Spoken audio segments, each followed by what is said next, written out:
गणपति बप्पा की इस कहानी से हमें पता चलेगा कि हम गणेश चतुर्थी का त्योहार क्यों मनाते हैं।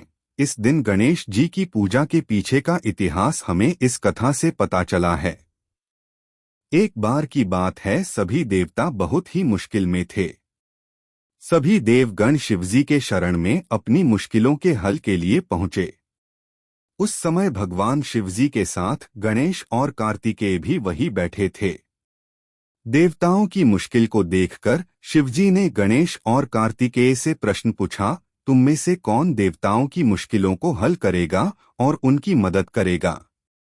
जब दोनों भाई मदद करने के लिए तैयार हो गए तो शिवजी ने उनके सामने एक प्रतियोगिता रखा।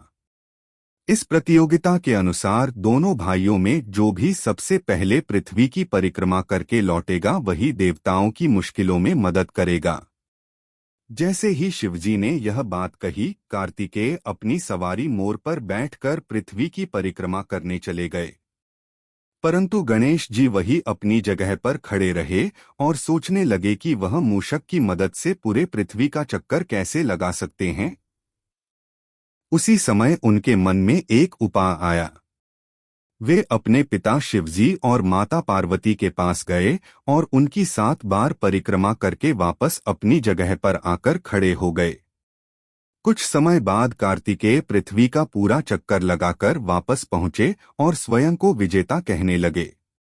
तभी शिवजी ने गणेश जी की ओर देखा और उनसे प्रश्न किया, क्यों गणेश, तुम क्यों पृथ्वी की परिक्रमा करने नहीं गए।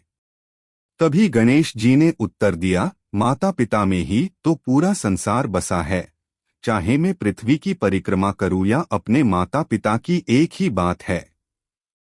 यह सुनकर शिवजी बहुत खुश हुए और उन्होंने गणेश जी को सभी देवताओं के मुश्किलों को दूर करने की आज्ञा दी।